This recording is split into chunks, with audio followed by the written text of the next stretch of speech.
Ma'am, it's already 5:30. With all your permission, I will be starting this session. You can make it full screen so that I can start the session.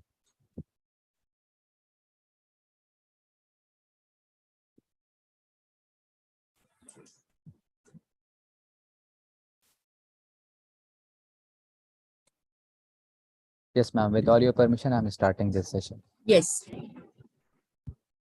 Good evening, everyone present here. I welcome all the participants on today's session. Let's welcome today's speaker with great honor, Professor Dr. Shubhangi Parker, ma'am. Ma'am has done DPM, MD from Mumbai, MSc, PhD from Switzerland, and Dean at Vedanta Institute of Medical Science, Maharashtra. Today, she is going to discuss on a topic, management of schizophrenia. Let me tell you overview of the topic. Schizophrenia causes psychosis and associated with considerable disability and may affect all the areas of life including personal, family, social, educational and occupational functioning. On the other hand, range of effective care options for people with schizophrenia exist, including medication, psychoeducation, family interventions, cognitive behavior therapy, and etc. To know more about this topic, I would like to invite ma'am and hand over this session to you. Ma'am, over to you. Kindly proceed from here. Thank you very much. Good evening.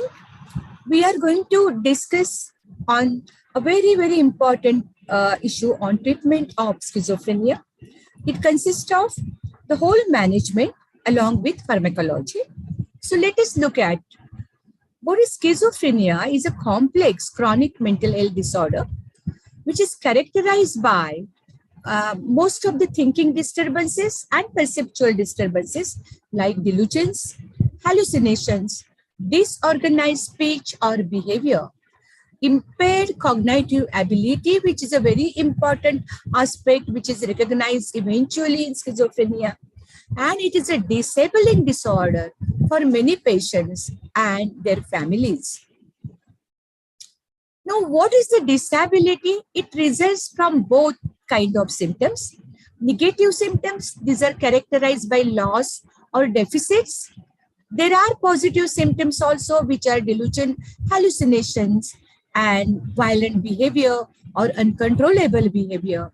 Cognitive symptoms such as impairments in attention, working memory, and executive function, which is very important perspective because they are disabled. If they are students, they are not able to study well. Relapse may occur because of positive symptoms, and there is inherent heterogeneity. It's not a particular kind of symptoms.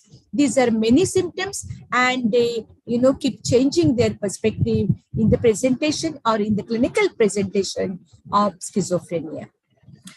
Most of the abnormalities in neurotransmission are seen. It is a genetic disorder. There is either an excess or a deficiency of neurotransmitters, including dopamine, serotonin, and glutamate. The neurochemical imbalance of schizophrenia in aspartate, glycine, and GABA. Abnormal activity at dopamine receptor sites, specifically D2 receptor. So these are very important neurotransmission problems or imbalance which we see in schizophrenic pathology. When we look at brain tissue, especially through MRI, the brain tissue itself appears to undergo detectable physical changes in patients with schizophrenia. In addition to an increase in the size of third and lateral ventricles, individuals at high risk of a schizophrenic episodes have a smaller medial temporal lobe. So there are structural changes as well as there are neurotransmitter changes in schizophrenic brain.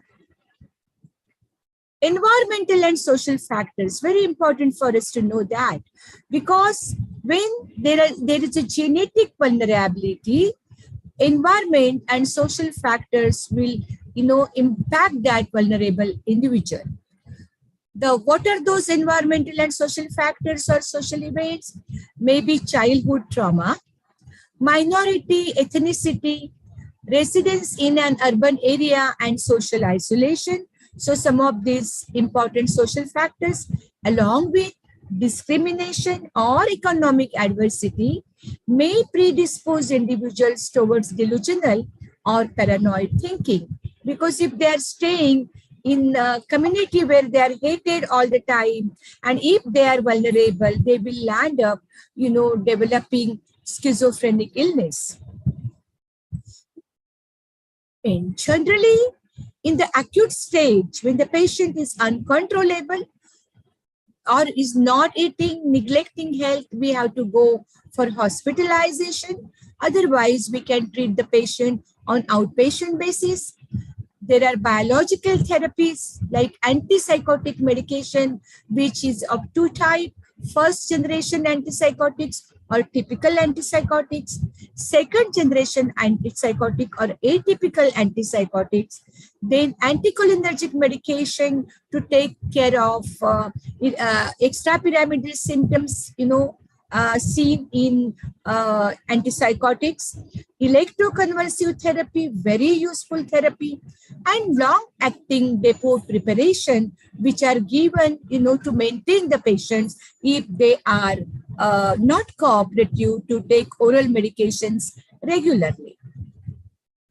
Now, treatment options. The one thing which we must know that there is no absolute cure for schizophrenia. Then what we can do is manage symptoms.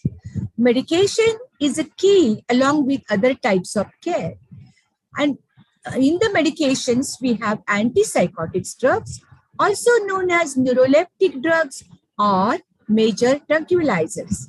It is possible and reduce the chances of further episodes along with antipsychotic drugs. We can maintain the patient with antipsychotic drugs, and we probably look for recovery of the schizophrenia and patient getting back to their social interaction and social integration. Begin with what we should know: complete medication history of the patient. How was the response to antipsychotics? Which antipsychotic showed good response? How we can use long-acting injectable antipsychotics? How cooperative patient to maintain the adherence to the treatment? And how we can manage better side effect profile. What does it mean? That we give antipsychotics in such a way that side effect profile is taken care of. I mean, there is not a disturbance because of side effects of the antipsychotics. So we have to choose antipsychotic properly, which is suitable for the patient in terms of the efficacy as well as better side effect profile. Therapy. What are the important considerations while giving treatment in schizophrenia? How well antipsychotic works on your symptoms? How much it will cost? Because cost effectiveness also is very important, especially in the Asian countries. Side effect profile, lesser the side effects, better the cooperation. How easily you can get it? You don't have to get the, antipsychotic from abroad. They should be available in the local market. And how often you have to take it? If you have to take it too often, patient gets tired. If we give one-time dosage or only two-time dosages, patient be cooperative. So these are some of the important basic consideration in pharmacological therapy. Treatment during the acute phase of schizophrenia is followed by maintenance therapy. So maintenance therapy again is a thoughtful therapy and is necessary to help prevent relapse. We do not want the symptoms coming back and again. The goal is to decrease hostility and to attempt to return the patient to normal functioning. He should be able to work well. He should be go back to his occupation. Okay, so that is an important consideration. Drug therapy should be continued for at least 12 months after the remission of the first psychotic episode. And it can go for major episodes or in chronic schizophrenia or in drug resistant schizophrenia, lifelong treatment. Okay, so these are some of the basic issues while we think about the treatment of schizophrenia.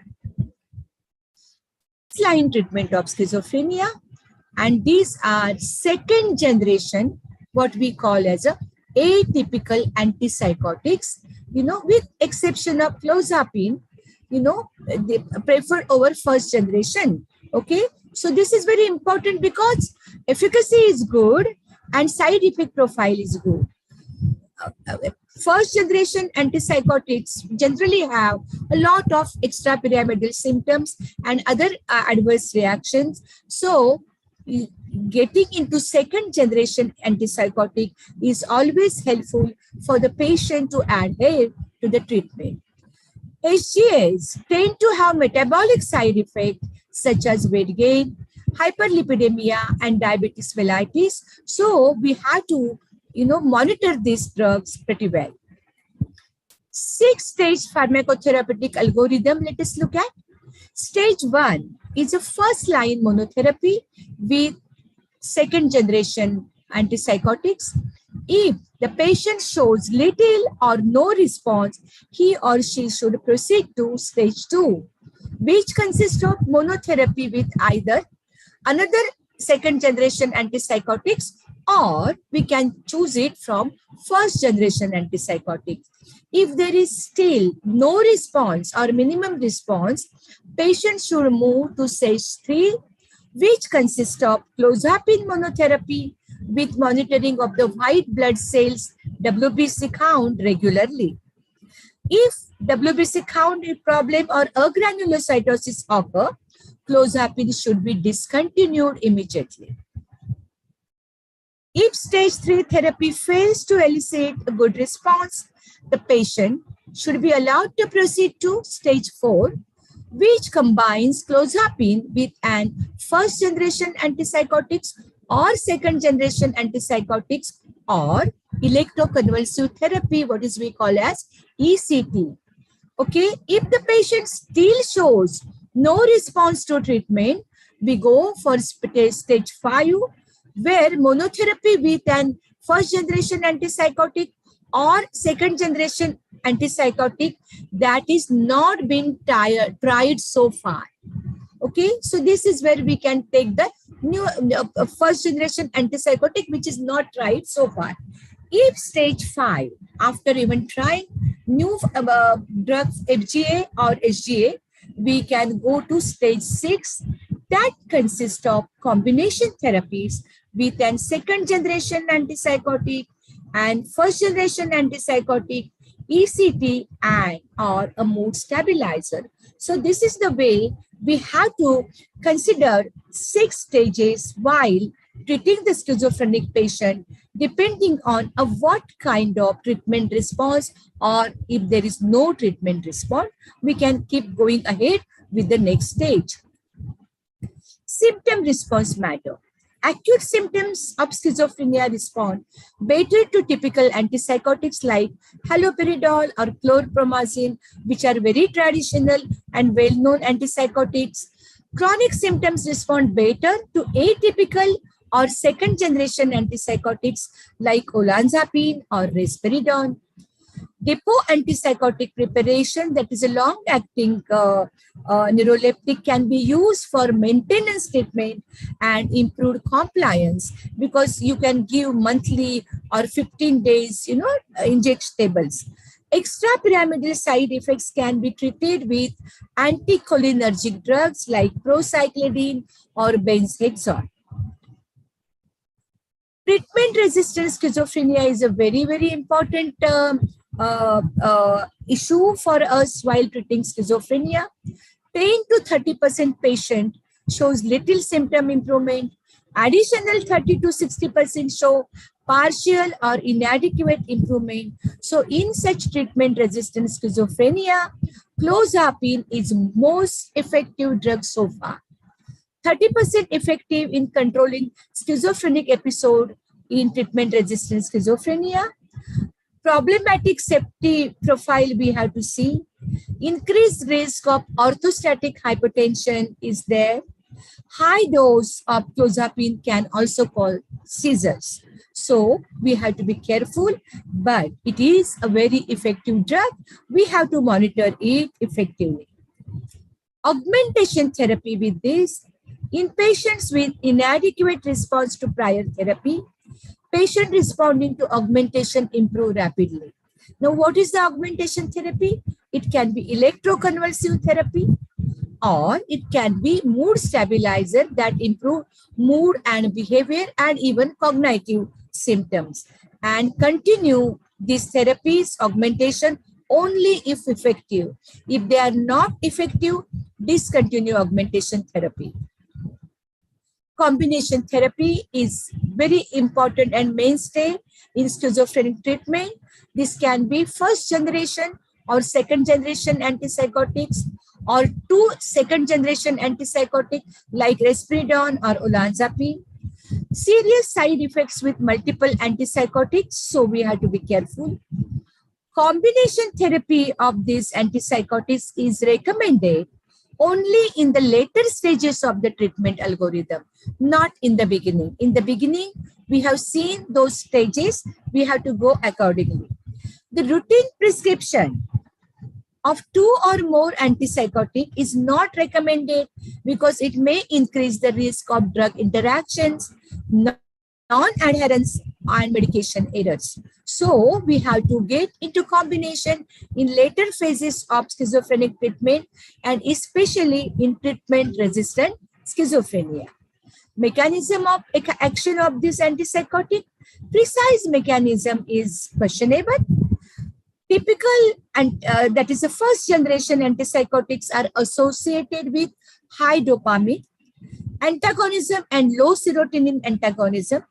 60 to 65% dopamine D3 receptor blockade is necessary to get improvement in positive symptoms.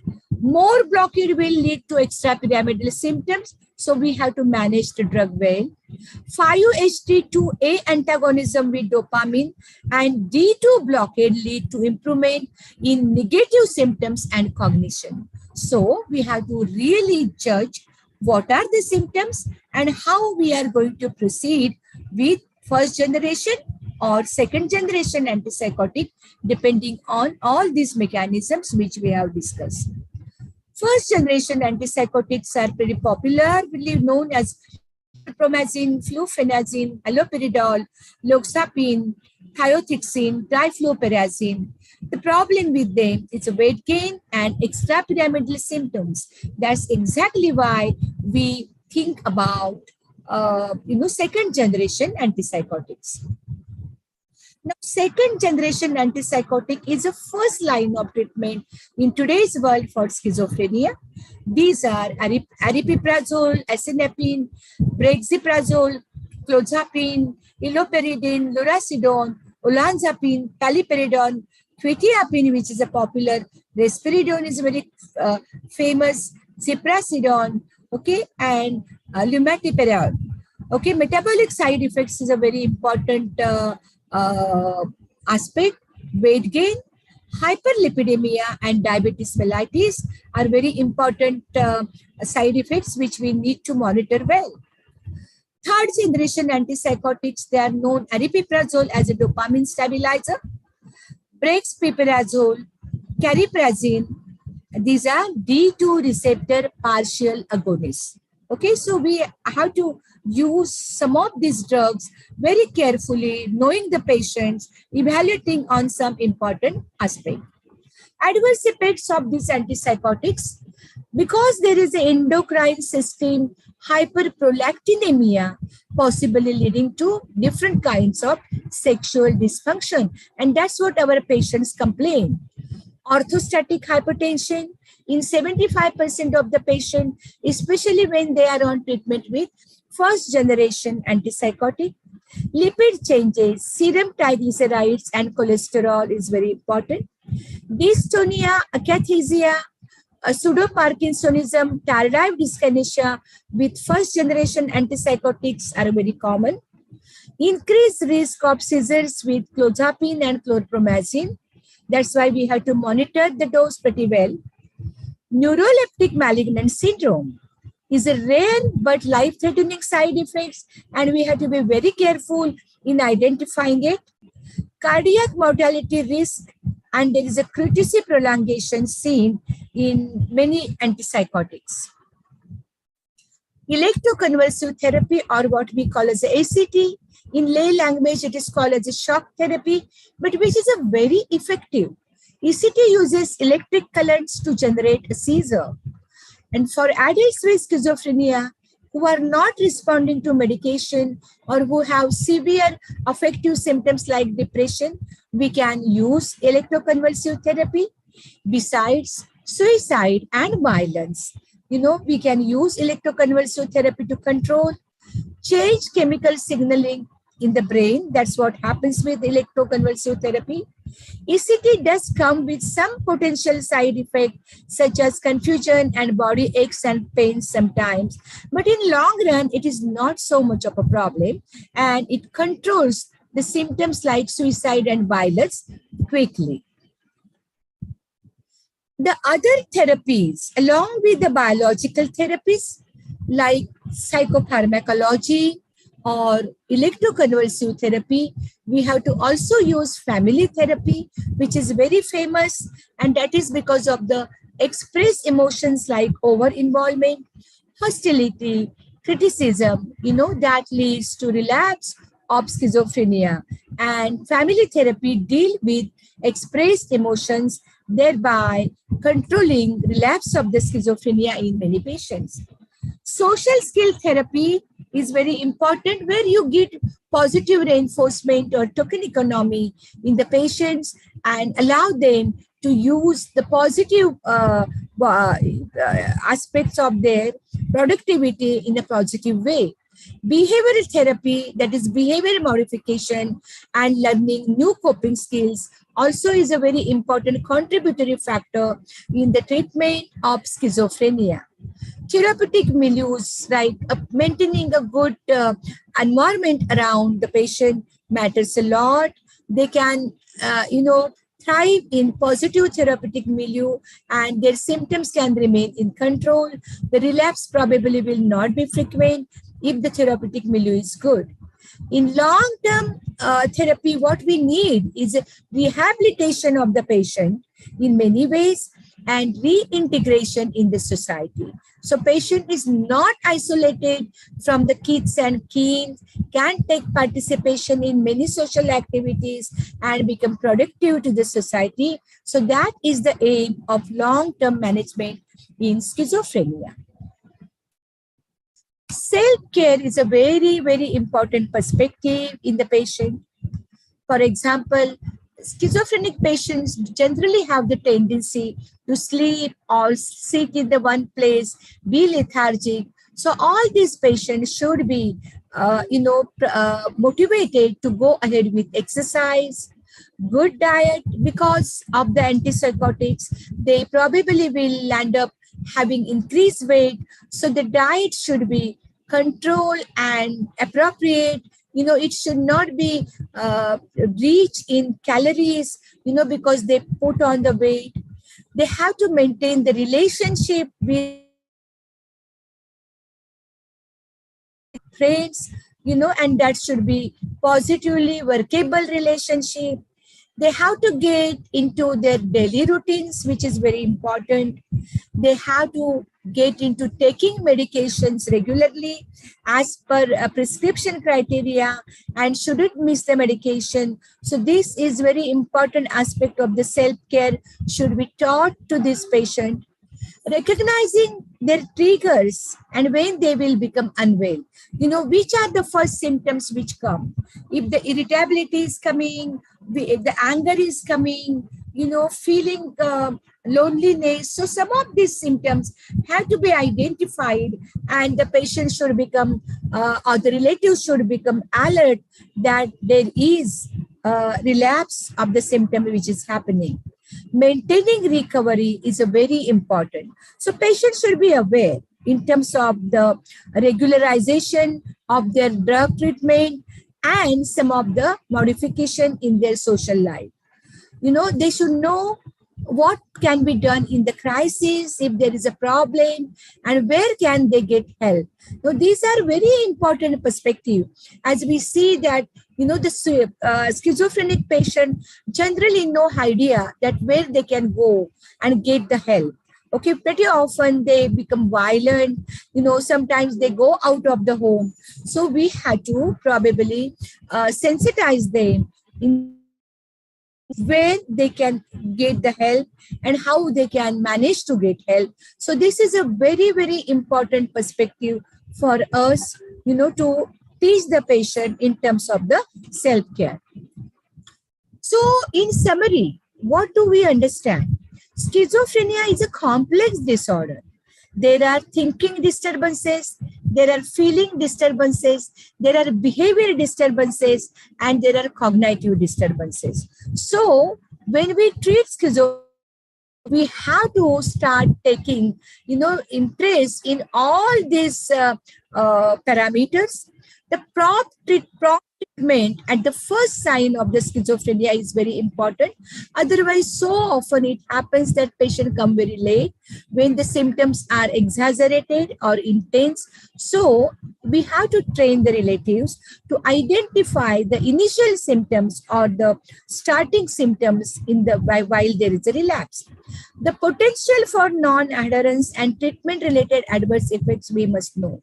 Many patients, they discontinue the treatment simply because there are extrapyramidal symptoms, there is obesity, there is a weight gain. So we have to, identify this factor, and we can change the medications. We can go for the effective medication with better side effect profile. So this is a very important perspective for us to know. For this patient, life satisfaction, knowledge about their mental illness, and empowerment will matter a lot. Because we shouldn't leave this patient in terms of rejection, in terms of not looking after. We must identify their symptoms, identify their relapse, and start treatment immediately.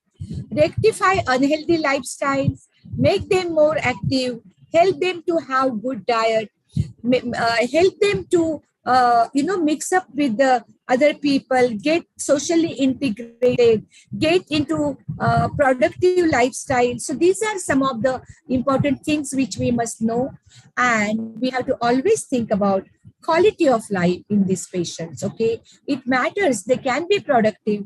Some of these patients are very good artists. They can do many good things. Some of my patients have done their PhD, though they had schizophrenia. So a very nice, suitable, appropriate pharmacotherapy, good environmental integration, maintenance of the quality of life. These are very important aspects for schizophrenic patient, by which they can look after themselves and they can socially get integrated, and we can see some good recovery and positivity in this patient. So these are very important perspective. Remember that schizophrenia doesn't get all right with magical treatment. It is the brain disease with neurotransmitter problems. It was identified as a dopamine disease, but we have found many more neurotransmitters are involved, and we have to give them good treatment. Okay, we have to make them socially productive, make their environment conducive there to their treatment, rectify their unhealthy lifestyle, and focus on their quality of life. Thank you very much.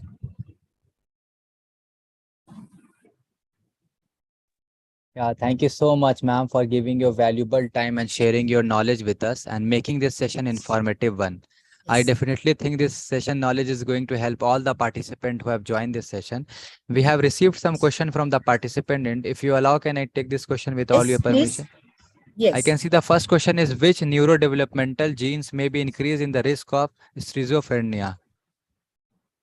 Yes. See, schizophrenia definitely is genetic illness. what is being come is a genetic vulnerability to schizophrenia, not schizophrenia per se. So if the environment is in the vulnerable patients will matter a lot. Okay, what we used to call it as a stress diathesis model of schizophrenia. So if the patient is genetically vulnerable and the stress level is very high, the probability of having schizophrenia cannot be ruled out. Okay, thank you so much, ma'am, for explaining it really well, ma'am. I can see there is another question. We will be taking second question. And the question is, what is the role of immune system in the pathogenesis of schizophrenia? Yes, I didn't get the thing. Yes. Yes, ma'am. The question is, what is the role of immune system in the pathogenesis of schizophrenia? Of Immune system, ma'am. Role of immune okay. system. Yes. See, schizophrenia is a genetic disorder, and sometimes we do get compromised immunity. Because see, remember that schizophrenic patient genetically are compromised, and sometimes their immunity is also compromised. So we have to be very careful, and that's the reason why healthy lifestyle is a very important aspect for schizophrenic patient. Okay, their tendency generally is not healthy. They eat a lot, their obesity increases, they don't do exercises. So we have to really help them to improve upon their unhealthy lifestyle, get them active, and this is very important, which will eventually help them to improve upon their immunity. Okay, thank you so much, ma'am, for answering it, ma'am. We will be taking last question for today's session. And I can see the question is, do the symptoms of schizophrenia improve over time? Oh, the symptoms of the schizophrenia need treatment, basically, otherwise they become chronic. And almost the patient becomes like a burnt out.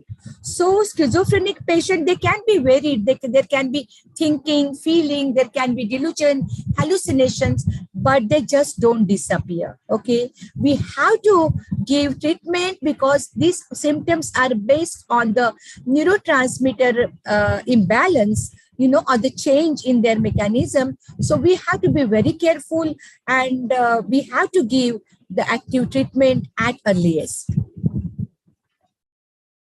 Okay, ma'am. Thank you so much, ma'am, for answering all the question, ma'am. I hope that this topic has been clear to all the participants, so that we don't have any further questions, ma'am. As there is no more question, shall Thank we you. conclude this session with all your permission? Yes. Thank you Okay, so much. ma'am. Welcome, ma'am, and take care of yourself, ma'am. Hope to see you again with different Thank topic, you. ma'am. Yeah.